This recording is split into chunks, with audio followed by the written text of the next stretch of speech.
What is up, guys? Welcome back to my channel and welcome to part 3, I think, of the It Ends With Us drama explained. A lot is happening and I just want us to get up to date as soon as possible, and honestly I just want to get through Blake's flippin' word salad of a legal document. We ended up last week on the dancing scene accusation where Blake was harassed by Justin and he was out of character and he said, "You smell so good," and he was just being generally creepy according to her complaint. It gets worse. When you read this document without knowing anything, you go, "Oh my word, that is creepy," but we will get to his side of the story as soon as we can get through this document. So let's just jump right in. Let's go on where we left off last time. Oh, I'm filming on my phone again, so apologies if it's not the best of quality. The thing is, I am still busy setting up my studio. Once everything is set up, it's going to be a lot more doable to just sit down and do a video because everything's going to be set up. But for now, we are just continuing on the phone. Mr. Baldoni inserted improvised, gratuitous, sexual content and or scenes involving nudity into the film, including for underage character, in highly unsettling ways.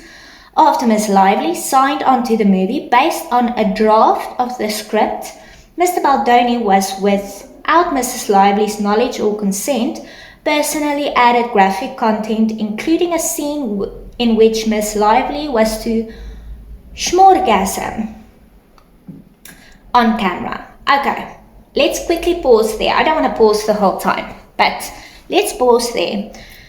First of all, I apologize for having to make up words like schmexual schmerashment or schmorgasm, because that's unfortunately how the social media platforms work. Your content gets demonetized if you use words that might upset people, even though the word is what happens. I'm not monetized yet, but I don't want to take any chances. Also, a lot of weird stuff is happening because recently, I don't even want to say her name, recently Flyfly hired an ex-CIA operative to be a PR person for her lawsuit or whatever. And I'm like, why on earth would that be necessary? And since that happened, a lot of strange things is going on. People's content is being not pushed out. There's content creators whose audio gets muted, all this weird stuff. And I know I'm a conspiracy theorist at heart, but it just seems odd and I have a bad feeling about what's going on. I don't know how to describe it. Anyway, I'm getting off track, so I have to unfortunately use words that actually makes light of the seriousness of the topic. And it's never made sense to me. Call a spade, but unfortunately you have to kind of play the game. You live in the world that you live in, so just ignore that. Also, she said she signed on to the movie based on a draft of the script. So that means the script is not yet done, it's a draft. And as the director, he gets to make decisions on the script after the draft. He gets to change things or have a vision. And if you read the book, Blake, I know you haven't, but if you bothered to, none of the choices he made or the artistic visions he had went against the book. Can't say the same about your visions for the film. Anyway, I'm getting ahead of myself. Let's just go on. When Miss Lively objected to these additions, Mr. Baldoni insisted he had added them because he was making the film through a female gaze. Although he had agreed to move the scenes, he made a last-ditch attempt to keep one in which the couple schmorgasms together on their wedding night, which he said was important to him because he and his partner climax simultaneously during intercourse. Mr. Baldoni then intrusively asked Mrs. Lively whether she and her husband climaxes simultaneously. There's no other way to say that, during intercourse, which Miss Lively found invasive and refused to discuss. On the day of shooting the scene, Mrs. Lively's character gives birth. Mr. Baldoni and Mr. Heath suddenly pressured Mrs. Lively to simulate full nudity, despite no mention of nudity for this scene in the script, her contract, or in her previous creative discussions. Mr. Baldoni insisted to Miss Lively that women gave birth naked and that his wife had ripped her clothes off during labor. He claimed it was not normal for women to remain in their hospital gowns while giving birth. Mrs. Lively disagreed but felt forced into a compromise that she would be naked from the chest down. When the birth scene was filmed, the set was chaotic, crowded, and utterly lacking in standard industry protocols when filming nude scenes, such as choreographing the scene with the intimacy coordinator, having assigned nudity rider, or simply turning off the monitors so that the scene was not broadcast to the crew on set on their personal phones and iPads. Mr. Heath and Mr. Baldoni also failed to close the set, allowing non-essential crew to pass through, while Mrs. Lively was mostly nude with her legs spread wide in stirrups, and only a small piece of fabric covering her genitalia. Among the non-essential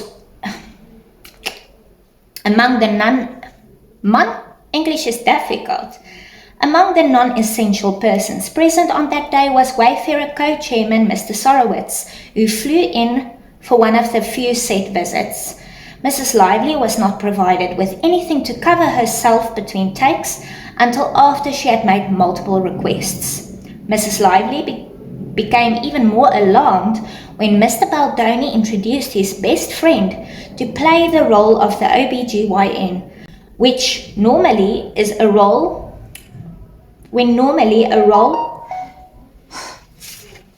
Sorry guys, I need to put this on silent.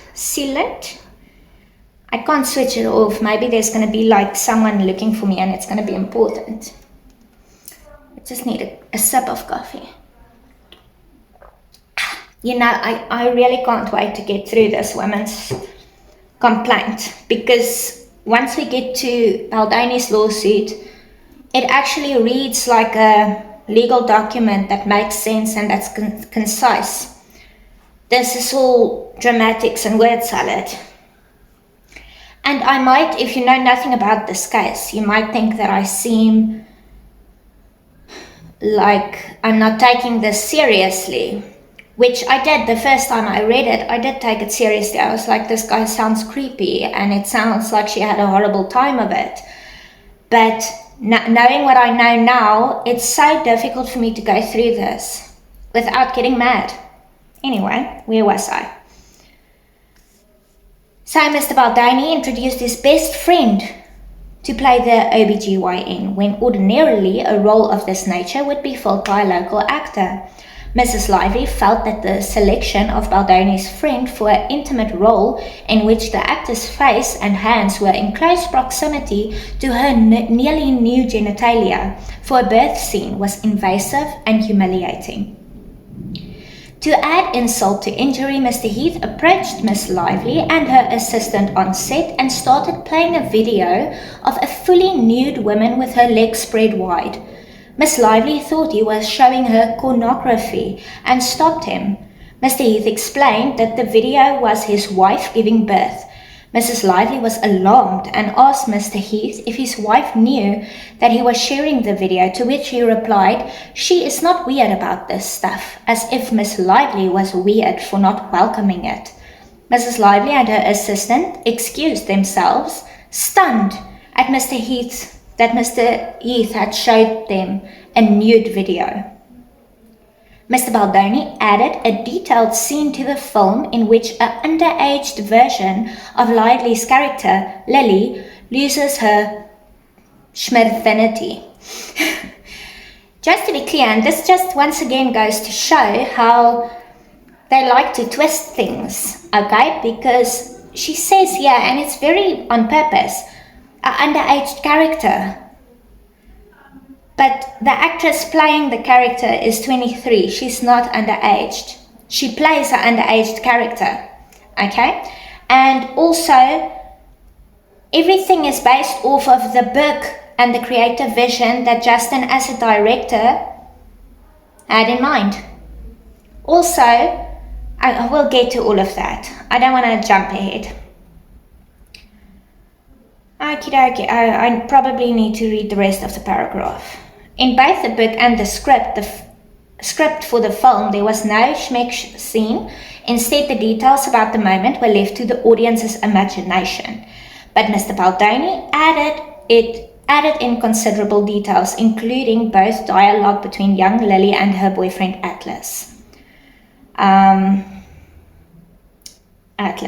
About the loss of her schmirfinity, as well as simulated schmeck scene in which Mr. Baldoni filmed and included in his initial cut of the film a close-up of young Lily's face accompanied by an audible gasp in the moment of penetration.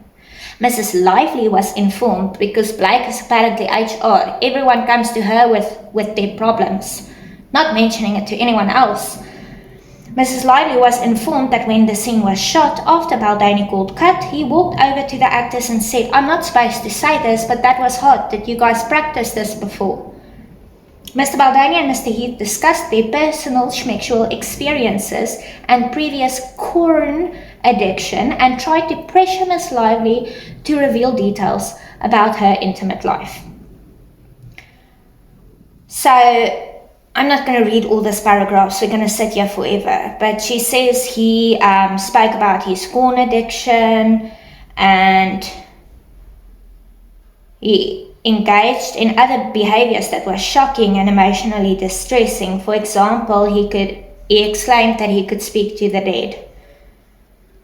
When Mrs. Lively or others avoided his touching, Mr. Baldoni and Heath would retaliate by becoming irritated, cold and uncollaborative.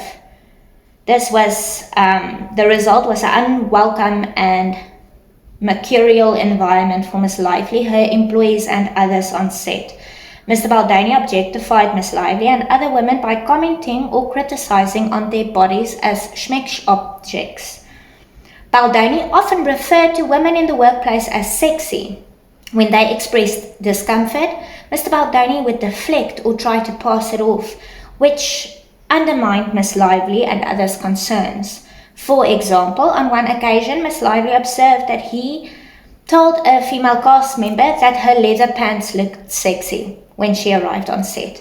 When she rebuffed his comment because she was uncomfortable, rather than apologizing, he brushed it off with, "I can say it because my wife is here today." Miss Lively felt embarrassed witnessing this kind of commentary, as did others. On another day, Miss Lively wore a low-cut dress to facilitate breastfeeding, but had it covered with a coat. When the jacket briefly popped open at a point to reveal the dress, Mr. Baldoni commented about how much he liked the outfit, which flustered Miss Lively. Later that day, Mr. Baldoni pressured Miss Lively, who was in her pre-approved wardrobe, to remove her coat in front of the crew and multiple background actors in a packed bar. He said that he wanted to see her onesie under the coat because it was zipped low to reveal her lace bra. Consistent with past practice, he said, "I think you look sexy," in a tone that made her feel ogled and exposed with other female cast members present. She said, "That's not what I'm going for." He bristled and replied, "I'm sorry, hot." Deeply uncomfortable, Miss Lively said, "Not that either."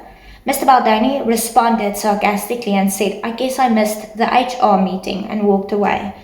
Another woman on the production spoke to Miss Lively afterwards to offer empathy and share her own similar experiences with Baldoni, commenting about her in schmexual terms.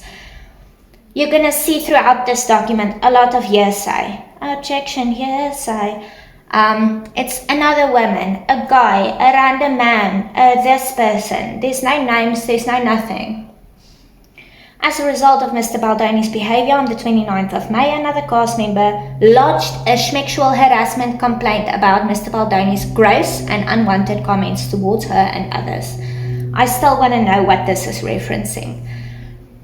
I still want to know. Anyway, while on the other hand, Mr. Baldoni was objectifying Miss Lively as a schmecks object, on the other hand, he went out of his way to message criticisms of her age and her weight, neither of which she could change during filming.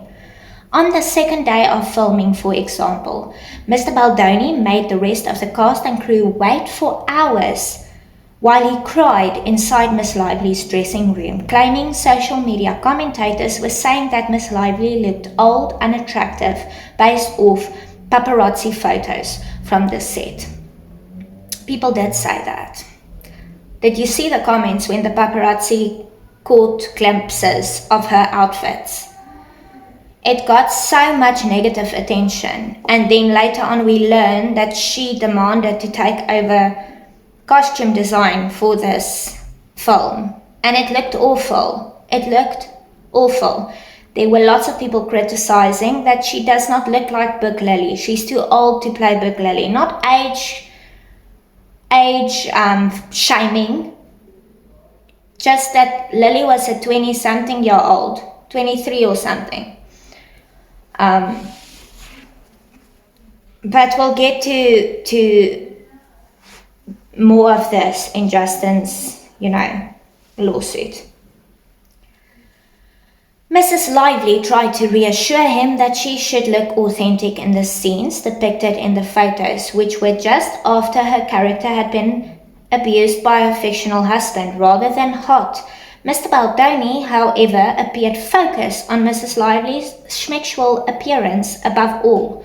His lengthy outburst caused a delay in the shooting, forcing an emotional scene to be shot haphazardly. To make matters worse, when Miss Lively tried to have a meeting with Mr. Heath and other producers to discuss Mr. Baldoni's unprofessional behavior, the meeting turned into yet another violation. Rather than an ordinary meeting, time and place, Mr. Heath arrived unannounced at Miss Lively hair and makeup trailer while she was topless and having body makeup removed by makeup artists. Mrs. Lively told Mr. Heath that she was almost done and they could meet once she was clothed. Mr. Heath, however, insisted that if she did not allow him into her trailer to speak at that moment, there would be no meeting with the other producers. Mrs. Lively reluctantly agreed and asked Mr. Heath to keep his back turned. A few minutes into the conversation, Miss Lively noticed that Mr. Heath was directly staring at her while she was topless. When she called him out, Mr. Heath brushed it off as a habit of wanting to look at a person while speaking to them. Mrs. Lively and her hair and makeup artist were all deeply disturbed by this interaction, and just on the second day of filming. Throughout filming, Mr. Baldoni and Mr. Heath invaded Mrs. Lively's privacy by entering her makeup trailer uninvited while she was undressed, including when she was breastfeeding her infant child. Mrs. Lively often had to work while breastfeeding, which she felt comfortable doing as long as she was given time and space to cover herself. She did this frequently because she was not given breaks to feed her baby. I mean, these people sound like monsters, don't they?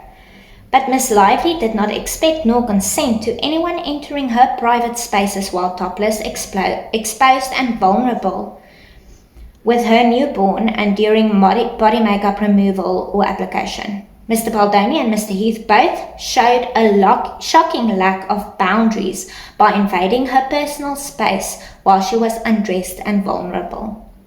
Mr. Baldoni also routinely degraded Miss Lively by finding back-channel ways of criticizing her body and her weight. A few weeks before filming began, and less than 4 months after Miss Lively had given birth to her 4th child, Mrs. Lively was humiliated to learn that Mr. Baldoni secretly called her fitness trainer without her knowledge or permission and implied that he wanted her to lose weight within 2 weeks. Mr. Baldoni told the trainer that he had asked because he was concerned about having to pick Miss Lively up in a scene for the movie, but there was no such scene. Remember everything I'm telling you guys in this lawsuit. Remember the details for when we get to Justin's lawsuit. When Miss Lively caught strep throat, that's a difficult word to say. When Miss Lively caught strep throat, Mr. Baldoni offered as a gift to connect her with an expert that he had on retainer to help with probiotics and to combat sickness. When Miss Lively went to fill in the privacy forms, she saw that this expert was not what Baldoni represented to her, but was in fact a weight loss specialist.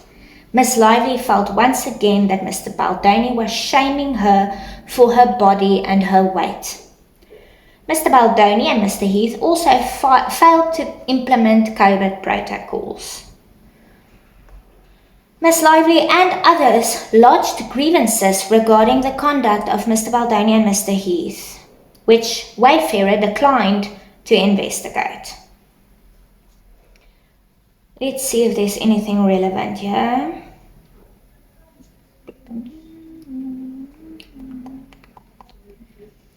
Okay, so she goes on to say that she tried to file a complaint with Sony, but Sony said they are just a distributor of the film. They are not empowered to control Mr. Baldoni or Mr. Heath. Such concerns need to be raised with Wayfarer. They were made aware of a lot of HR grievances. Made aware, not HR grievances filed. For example, on the first day of filming, while attempting to hug Miss Lively's employee, Mr. Heath said, "I don't even know if we are allowed to do this. It's day one and we have an HR report already." Additionally, early in the production, another actress made a complaint about Baldoni's comments on her appearance. Mr. Baldoni acknowledged her concerns in writing. By these and other behaviors, Mr. Baldoni, Mr. Heath and Wayfarer engaged in harassing conduct and failed their obligations to investigate. I'm so tired of going through this. The parties negotiate a contract rider regarding Mr. Baldoni and Mr. Heath's conduct on the set of It Ends With Us. So now they're talking about the WGA strike that was underway. So you guys remember there was that writer's strike, the WGA strike. So the set had to close down, and then the strike ended on the 27th of September 2023. The WGA strike ended on the 27th of November. The WGA strike ended on September 27th, 2023, and the SAG-AFTRA strike ended on the 9th of November 2023. Before returning to production, Ms. Lively attempted to address and resolve the problems on set and requested that Wayfarer agree to address the conditions described above. So it's that, I don't know, I can't remember if I mentioned it before, I think I did, the list of 17 demands that she sent to Wayfarer. This is what you need to agree to in order for me to return to set.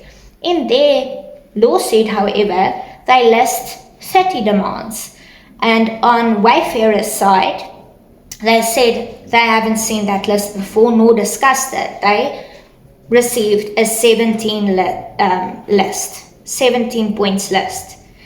And some of the items in this 30 point list that they put in here, they've never seen before or heard before. So just mentioning that. Okay, I'm not going to go through the list now of things they demanded. We'll go through the list in Justin's lawsuit. this is now where we get into what the lawsuit is about. So she's not suing him for sexual harassment, no.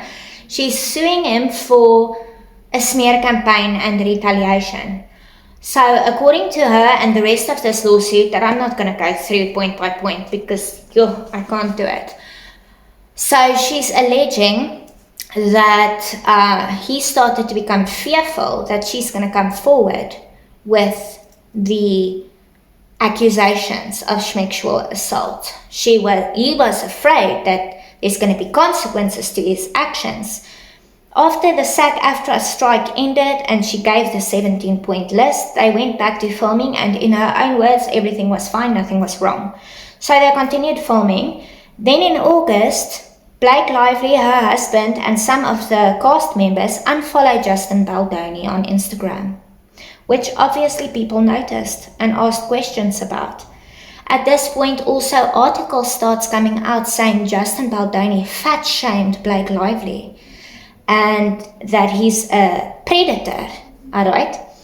And Justin Baldoni then hires a crisis management team to be ready for any cock that comes out. He's like, we need to be ready, shit's going down, something's happening.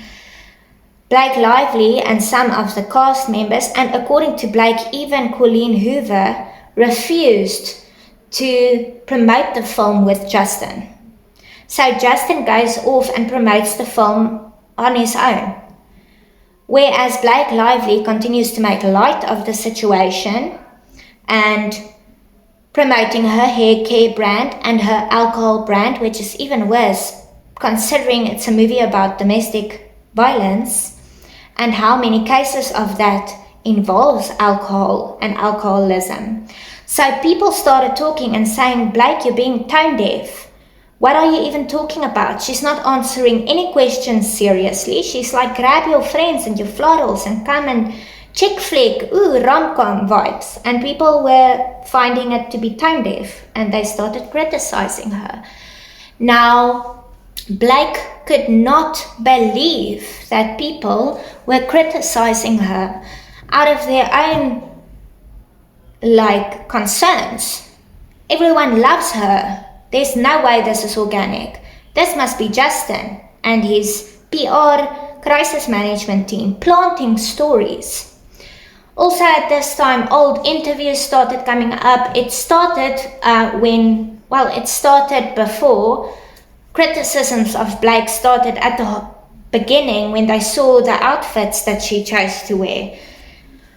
Anyway, so a reporter lady from Sweden, I think, I may be wrong, but we'll cover that in next episodes, posted an old interview she did with Blake, and she captioned it saying, the interview that made me want to quit my job. And it's so hard to watch, it's really hard to watch. Blake was being such a bitch. There's no other way to say it. She was being absolutely mean and awful for no reason. And this is not a smear campaign. It's not AI. It's not a deep fake. It's she. Everything people criticized her on was based on her own actions. But no, she would never accept that. She would never come and say, you know what, I had a bad day. I treated that interviewer like crap. Just know it's a smear campaign. So I'm going to go into how this whole thing went down, how Blake Lively's side got the text messages between Baldoni and his PR team, because that's in the lawsuit as well as in the New York Times expose about the smear campaign. There's screenshots of text messages between Justin and his PR team that makes it sound as if they were going out to Peru. I hate that word, it's so difficult to say. They wanted to ruin Lively. Even though, they are busy promoting the film, Justin has been working on this since 2019. It's a passion project. He wants this film to be successful. but he thought this is a good time for me to go and smear Blake. Makes no sense. And then as we go into his lawsuit and where the text messages in their entirety is being shown, you see that the text messages was cropped. A lot of they just chose bits and pieces to make it seem one way when it was obviously a different way. So in the rest of this legal document, she just claims that they went out of their way to try and plant stories and to create this smear campaign because they knew that they were schmictually harassing everyone left, right and center, and it created a smear campaign. Meanwhile, the whole thing started, first of all, with the outfits that she chose to wear. I'm not a fashion icon. I don't care that much about fashion. But the choices she made, and obviously initially we didn't know that she made that choices. People were like, why did they dress her like this? That looks awful. That looks terrible. I'll insert some pictures for you to see what I'm referring to. But basically the criticism started from the very beginning. People criticized, and not criticized, people questioned the casting choices given as the Lily in the book is 23 and Blake is whatever age she is. I don't even know what age she is, but she's obviously too old for the character. That's not age shaming, it is just what it is. But if they made a creative decision to age up, I don't mind that. It doesn't matter. But when the pictures started coming out, people are like, this is not how I imagined Lily. The outfits are weird. Then when they started promoting the film and Blake was like so out of touch, not addressing anything serious about the movie, promoting her alcohol and her hair care, and just generally being weird, not answering questions, being rude. That interview where the guy asked her, if someone sees this movie and they're going through something like this and they really relate to it, how must they approach you about it? And she's like, what, do you want my location shared? You wanna WhatsApp me? I'm paraphrasing, but you guys know, we'll go through all that clips in later videos. But all of the backlash she was getting was due to her own actions. And now in this lawsuit, she's claiming that they were in their contracts given the order on how they are supposed to promote the film. It said, do not focus solely on DV. This is a story about hope, about perseverance. Avoid making it heavy and blah, blah, blah. So there's this thing. But then in Justin's side, he was also promoting it as a story about hope, but he was taking it seriously. He was asking questions. He was passionate about what the movie was about and the book was about. Now Blake is claiming that he pivoted from the agreement and started promoting it differently because he's an evil genius, all right? He saw that his evil chickens was coming back to roost or whatnot, all right? And he saw that everything he's been doing, all these awful things is gonna come out. So he pivoted to market it differently in order to make Blake look bad. Never once in any of the agreements that I see them say, you know what you should do? Market alcohol at events about a movie that is about DV. Never once. In fact, there's messages where Justin told the crew and the cast or whatever, hello team, what, I feel like we need to take this more seriously, you know? Anyway, I'm going to end this off here. This is basically the initial lawsuit that Blake Lively filed at the end, I think the 31st of December. Now we're going to go through Blake Lively's lawsuit. No, I'm talking nonsense. In the next episode, we're going to start going through Justin Baldoni's lawsuit. If you haven't watched previous episodes, I hope you have, otherwise nothing would make sense. But make sure you're up to date until this point. Remember everything that Blake claimed in her lawsuit. And then prepare yourself to be cock mad when we go through Justin's lawsuit, because and then once we go through his lawsuit, I'm not going to go through the entire amended complaint by Blake Lively. I can't. But I will go through some of the things that changed suddenly. That changed a bit, how she changed her tune a bit in the amended lawsuit. And then from there we'll go into some of the things that happened afterwards. We're going to go through some theories, and we're going to get to more of the things going on at the moment, like the CIA being involved suddenly, all those things. So that's where we are at. Thank you for watching. Remember to subscribe, like the video, comment. It helps a lot. And I hope you're still enjoying this series. I know it's a deep, it's a heavy subject. And honestly, I took so long to film this one because I got quite upset about this whole thing, because nothing can excuse making any false claims about anything schmexual in nature.